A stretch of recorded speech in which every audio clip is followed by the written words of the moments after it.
Most speakers rehearse in a way that guarantees they'll still be average on stage. And if you're practicing that way, you're wasting your time and missing the confidence that you could have from seriously showing out and doing an amazing job. Now, in this video, I'm going to break down for you what that thing is and why people are struggling to actually be phenomenal on stage. Because what I've come to be aware of and what I know to be true is practice doesn't make perfect. Practice makes permanent. What you do over and over again becomes how you deliver. And I believe that the way that most speakers rehearse, which is memorizing scripts and pacing nervously and repeating lines, it actually hurts their delivery because they spend more time in their head than in their heart. And an audience feels that. They know when you're out there actually delivering from a place of knowingness and heart. And when you're actually in your head memorizing something and doing planned movements, it looks funny. And in fact, people are turned off by it. So in this video, I'm going to share with you how the best speakers actually practice. So they show up powerful, natural, and completely unforgettable. And it's how people tap into you. Like you've always heard this where people go, be you up there, do you. Doing you isn't a strategic thing. It's almost a disconnect. Like stop thinking about trying to be you and you'll be you. It's a crazy way to think about it, but that's what it is. I'm going to give you 5 ideas right now to unpack specifics about how to be able to get to the point of having an amazing flow and delivering great. So the first thing is stop memorizing. So I know it's weird. Stop memorizing your speech. Stop memorizing word for word everything, because what happens is all of a sudden you might lose that word, and now the audience watches you go, what was I gonna, oh, and then now you're disconnected. Now they're like, oh, this is a canned speech. This person's not actually talking to us. They're just repeating things, and it doesn't look good or feel good. Your job's to start memorizing it from a sense of internalizing. So you start internalizing this thing, and it's a little bit differently. So when I go to a space of memorizing, it's robotic. Like it's robotic and it's delivered, how I do stuff. I'm memorizing a script. Imagine if I was memorizing this right now for you. It would feel complete. I'd be like, so the one thing we want to make sure we pay attention to do today is we have to, that feels weird. That feels weird even doing that. The idea is you've got to be in a position where you're sharing, right? When you internalize the message, you internalize your story, you have freedom to connect and adjust. You know your story. You know what you're telling. You're just having fun like you tell a friend a story. But now you're connecting with people. You're having conversations, raising hands. You know your flow and your key points come out of you, but not every word's the same. In fact, when I give my keynotes, I tell the people booking me, look, I can give you a script, but it's not going to be the same. If you have me rehearse, it's not going to be the same. In fact, whatever I do right now, I promise you that if I do it now, it's going to be different the next time that I do it. Not because I'm trying to change it, but because I'm not trying to memorize it. Hence, it has to change because I'm not going to know what I said last time to this time. So the big thing is I want to get good at internalizing and knowing the message, knowing the story, knowing the feel of what it's supposed to be coming out, know my key points, and then deliver them. And do it having fun and co-creating with the audience. It's really a feeling of just kind of naturally having a conversation with a friend and telling the story in a way that they'll enjoy hearing the story. It's a different way of looking at the world, especially being a speaker, because it puts you in a place where you're hoping you don't mess things up. And I promise you, you probably are in the beginning. You will go out there. You will not be perfect. But over time, you get better to where eventually it's hard to make a mistake because you know your stuff through and through. It's why we do what's called the 80-20 keynote, because you spend 80% of the time saying the exact same story, but in a different way, right? Now, point number 2, practice out loud, not just in your head. Most folks want to be like, I want to be the weirdo. Like, be the weirdo. Go walk around the park and talk to yourself. No one knows you. No one knows what you're talking about. Do your thing, right? You're not going to see that person maybe ever again in your lifetime. But speaking is a physical skill. You can't rehearse speaking silently. That'd be like me saying, you know what? I want to get really good in the weight room at doing a specific lift. Let me just think about it all day long. You got to go and do it. I want to get good at swinging a bat. Let me think about swinging a bat. Swing the bat. It's physical. You can't do it silently. You got to share things out loud. So say it out loud multiple times until rhythm and flow feel natural. And yes, you're going to get to a point where you're going to find yourself in a position going, look, I do have a feeling for like what this message might be. I know what it is I want to share with people, but gosh, I don't know exactly how it's supposed to come out. And I'm telling you, it's going to come out how it's supposed to come out.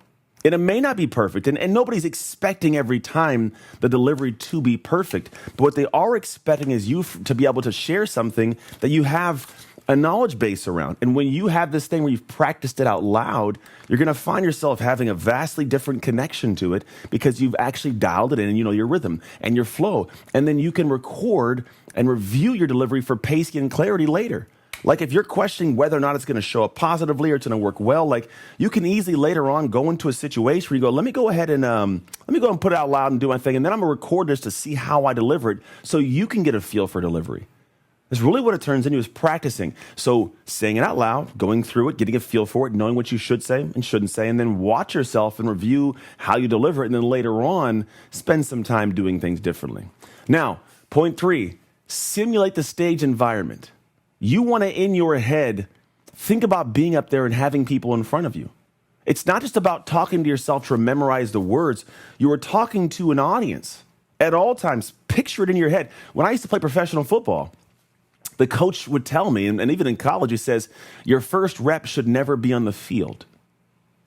I should be visualizing well in advance being out there. If I do close my eyes or I open my eyes, I should be able to picture the person across from me, their hand in the ground, the grass, their cleats, the quarterback, the where I'm at in the field, the stands, the audience, all that. I should be able to picture that so I can rehearse it as if I'm live. Then I can practice my pauses, the gestures I might use, like my eye contact talking to somebody. It reduces the nerves because my body's already going through the motion of it. The body starts to feel and remember, and it knows what's going into. And so now I have this kind of natural release. I'm not stressed out. I'm not stirred up and going crazy. I know what I'm doing because I pictured it. Now, this may not be the easiest thing to do, but I want you to think about, like, there's ways that you can tell yourself before you get started who's in the audience, who's in the front row, what are they wearing, where are we at? What kind of stage am I on? Where are the slides? Like, are they on the screens to the side of me? Is it a big screen behind me? Are there teleprompters? Are there confidence monitors? How deep is the room? How many people are there? And then place yourself there. Breathe that in. Picture it. Be there. And it might be nerve-wracking. To be honest, if you can create a vivid picture that is so clear to you that you are nervous about this moment, you have done it properly. Because now you're in a space where you're saying these things, but you're saying them in a stance of knowing, like, there's real feelings behind this, which helps your body get used to it. So when your body really experiences it, it knows what to do. There's actually studies that show the brain can't differentiate between a great visualization and reality. Genuinely, like they took people and had them get in vehicles and cars and, like, think about, was separate. They would get in the car, rev the engine, smell the leather, grab the steering wheel, and their brain triggered off certain, areas lit up in the brain. Then they take them separately and put them in a chair and go, okay, visualize the smell of the leather, the feeling when you press the gas pedal, feel the pressure of the gas pedal under your foot, grip the steering wheel, feel the steering wheel. Turn the wheels, and the brain fires the same exact spots in the brain because you're now visualizing, and reality is similar to what you visualize. The brain sees it the same way. So when you get in that real car, you're good. There are people that have actually done studies and shown that individuals who've shot basketballs in their mind have gone and be able to shoot more basketballs and be able to get better shots in, or who are able to do certain physical tasks. The visualization actually has aided them in the physical reality of doing it, all by practicing something, by doing it in their mind first. Now, number 4. Hey, I hope you're enjoying this video right now. Now, I want to let you know I have a training coming up. And in this training, I unpack my entire speaking business system. It's called the Speak to Freedom Formula. Now, in this system, I unpack what's literally taken me from $0 to 7 figures a year in my speaking business. And it's something that you can actually do for yourself. So all you have to do to get access to this is you can click the link that's in the description below, and it'll take you there, or wait till the end of the video, check it all out, and get over there. But no matter what you do, don't miss that. All right, that's it. Let's get back to the video. You want to focus on transitions, not just content. Now, what do I mean by transitions? Well, the content that you're going to create and talk through, it's going to be delivered through story. It's always going to be delivered through some cool story you've experienced or you've gone through. And when you do give these tales, you're sharing stories, you're not just giving content and matter-of-factual stuff. You shouldn't be pulling up diagrams and Venn diagrams and frameworks and quadrants. Like, that's not really a place most time on stage to do it. Workshops, yes. Consulting, yes. Coaching, yes. A book, yes. Keynote, not so much. You might put 1 or 2 up there. It depends on how deep you go into it. But your job is to teach great lessons through stories, so people get the idea of what you're talking to intimately, emotionally. See, taste, touch, feel, hear. Like all these things should be bringing forth to them emotions that really get them to go, I'm here. And then now what you're doing is you're not just teaching content, you're focusing on transitions and flow throughout. Think about some movies you like, how they navigate the good times and the bad times and the pace and the tempo. And it catches you and it grabs you the whole movie. Like there's one movie that when I think of that, as I just say that out loud, that really grabs me, Mad Max.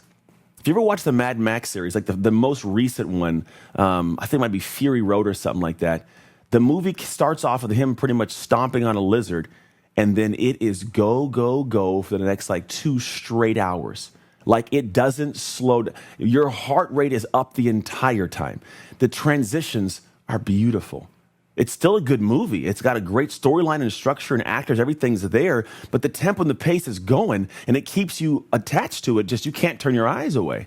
It's not just the content of what's there. It's the way the transitions flow step by step. See, great keynotes, they're seamless because the transitions are tight. People go from one point to the next point to the next point, and they don't get lost. So because of this, they feel good. And what happens, you're practicing telling content, and then you get to a point where you go, I don't know, so let me think of the next thing I want to share. You're disconnected. But if you go like, here's point 1, do this, point 2, this is what we do. Now, when you do that, it takes the point 2. Here's what point 2 is about. And we go right into it. From 1 to 2 to 3, if you structure it that way. And now you have this flow and this feel where people don't get lost. Man, they are locked in. And that seamless transition, that skill that you build from practicing in advance doing this, it makes it seem like this is something that you've been doing forever. And hours, an hour at minimum, obviously, an hour melts away. So you must rehearse these things. You should be in a position where you can actually move from one story point to the next one and never actually struggle with getting from one point to the next. The smooth transitions, they create a confident flow. You can talk, you feel better, you're in an engaged space. And if you go off on a tangent, you can come back to it and keep on moving because you don't skip a beat. But that's what you have to have when you're on stage, and it makes people hang on, pay attention. They don't leave the room. They're not on their phones all day. They're loving what's going on. And it actually makes them want to pay attention because when you transition smoothly, people notice it. And they want to hang around and not miss the next transition. So they pay attention more. They're more locked in. It's a big piece. Now, the last point of this, most critical piece probably, get real feedback, not just self-review. Man, oh man, if I could anchor one of these points, this is the one. You need to have people be able to give you real feedback. When I say real feedback, I don't mean feedback that goes, oh, you're great, I love it. I mean feedback where you don't like what you just heard, but you know you need to hear it. There's a lot of people in this world that'll just butter you up and, oh, you're great. But you and I both know, like, that's not great. I didn't deliver well. I didn't come out with energy the way I wanted to. The story skipped around. You need someone to go, yeah, this made sense. This didn't make sense. Can you clarify this? And you might get a little bothered by them. But the thing is they care enough to tell you the truth. And if someone cares to tell you the truth, you should care enough to hear the truth because the truth sets you free. The truth gives you clarity of what the next step should be to work on. What other people do, unfortunately, is they do self-review. You sit there and look at it only by yourself with no other feedback and go, yeah, I was good. And you weren't good. And that made sense to me. You know the idea. The idea isn't whether or not it makes sense to you. It's can you get the idea into somebody else's head? That's where it has to make sense. So you should rehearse in front of small groups or trusted peers. People that can give you, and you need to have people that you respect. So when they tell you something, you will hear it and not get angry. So when they ask you, questions or whatever, like whatever may happen, they're going to ask you things that they need help with. So you should ask them like, hey, what stuck with you? What didn't make sense? What felt unclear? What could I improve upon, right? The feedback shows you what the audience hears, not what you think you said. Because you may think you said something crystal clear, and they're going to come afterwards and go, what did you mean by this? And you'll go, how do you not know that? And they just don't get it. Maybe it was a setup. Maybe it was the points you chose. There's a lot of things that could be part of it. But if you don't get real feedback, you'll keep doing that same thing and keep losing audiences and have no idea why you can't grow. When the truth is, the most critical feedback saves you. It changes things. For me, what I noticed is, like, I was in a position where over time, I was, in fact, like sharing stories and hoping people would get the stories, but I was just thinking, like, it was easy. And people got it, and they didn't get it. And it wasn't until later on when I wasn't getting, like, the traction I wanted or, like, the response I wanted that I actually asked some people, hey, what do you see when you watch me? And they would tell me the truth of, like, I didn't get this story. This one didn't make sense. Or where does that even fit in here? Or, like, that story was cool, but, like, it didn't move the speech along. And I'm getting great feedback that I don't want to hear, but I need to hear. And now what happens is this feedback makes me better. So it's not just about rehearsing in front of a mirror. It's rehearsing with the intention of getting better, and getting better is growth, and growth is uncomfortable. And you got to have someone that can teach you, or at least teach you what you did and didn't teach them by asking the right questions, giving you great feedback. When that becomes the next stage for you and you start stepping out on the stage and not worried about the way you perfectly move your hands and you're actually thinking about delivering the points, the message properly, it's going to change the game for how you speak. It's going to change the game for how you are seen as a phenomenal speaker. Because most speakers, they rehearse to remember. The best rehearse to connect with people, to co-create with the audience. Now, if you want to learn how to build a keynote from scratch that does all these things and actually lands on people's hearts the right way, and then how to rehearse it properly, go to speaktofreedom.com. I have a company where I do this with 600 plus clients, and it's a blast being able to unpack these messages in a structured framework that allows you to guide yourself through it, and we coach you through it to change your speech, to change lives, and change your life. If not, stick around. I got more videos of amazing content just like this coming your way. See you in the next video.